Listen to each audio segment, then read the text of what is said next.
जय श्री राम आप सभी को। ज्योतिष शास्त्र में शनि देव को न्यायाधीश माना गया है।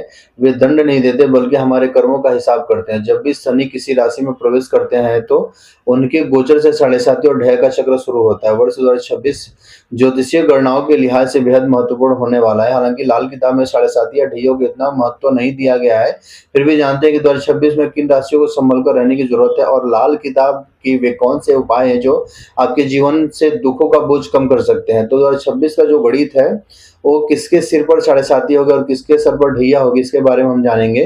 तो ज्योतिषीय नियमों के अनुसार शनि जिस राशि में होते हैं उससे से एक घर पहले और एक घर बाद वाली राशि साढ़े साती रहती है। वहीं शनि से चतुर्थ और अष्टम वाली राशियों को ढैया का प्रभाव भी रहता है।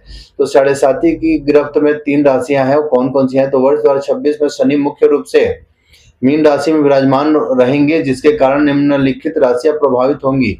एक, पहला कुंभ राशि का अंतिम चरण होगा। कुंभ जातकों के लिए यह राहत का समय होगा क्योंकि वे साढ़े साती के अंतिम परिणाम में होंगे और उतार चढ़ाव के बाद अब स्थिरता आने वाली है। मीन राशि ये मध्य चरण होता है।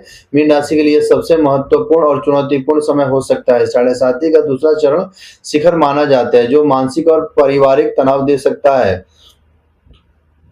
मेष राशि उसका प्रथम चरण होगा। मेष राशि के जातकों के लिए साढ़े साती का उदय हुआ है। नए कार्यों में विलंब होगा और आर्थिक निवेश में सावधानी बरतने की ज्यादा आवश्यकता होगी। शनि की ढैया किन राशियों पे है? तो वर्ष 2026 में दो राशियों पर शनि के ढैया का प्रभाव रहेगा। पहला, धनु राशि, करियर और स्वास्थ्य को लेकर सतर्क रहने की ज्यादा जरूरत है आपको। सिंह राशि, वाद विवाद और गुप्त शत्रुओं से बचकर रहने की आपको सलाह दी जाती है। साढ़े साती के तीन चरण कहाँ करेंगे प्रहार? तो लाल किताब और ज्योतिष के अनुसार साढ़े साती के 7.5 वर्षों का 3 हिस्सों में बांटा गया। प्रथम चरण जो होता है लोहे का पाद होता है। इसका सीधा असर जातक की आर्थिक स्थिति पर पड़ता है, धन और हानि या फिजूल खर्ची बढ़ जाती है। द्वितीय जो चरण होता है वो तांबे के पाद पे होता है। यह सबसे कठिन माना जाता है। इसका प्रभाव पारिवारिक और सामाजिक जीवन पर होता है। रिश्तों में दरार और मानसिक अशांति संभव है। तृतीय जो चरण होता है वो स्वर्ण और रजत के लिए होता है। यह अंतिम समय होता है।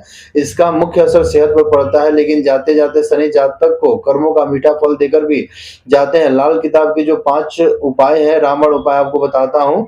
लाल किताब के उपाय आपके लिए सटीक और सरल होने के कारण अच्छे माने जाते हैं। यदि आप शनि के प्रकोप से भयभीत हो तो ये 5 में से कोई उपाय आप कर सकते हैं। छायादान, शनिवार के दिन आपको लोहे के कटोरी में सरसों का तेल लेना है। शनिवार की सुबह अपना चेहरा देखना है और फिर तेल से तो उस कटोरी का शनि मंदिर में दान कर देना है या किसी डकैत को दे दें, या आपके कष्टों को सोख लेता है। हनुमान जी की शरण में हमें जाना चाहिए, भैरव उपासना करनी चाहिए, मानव की सेवा करना चाहिए, मानवता की सेवा करनी चाहिए और कर्मचारियों को सम्मान इत्यादि देना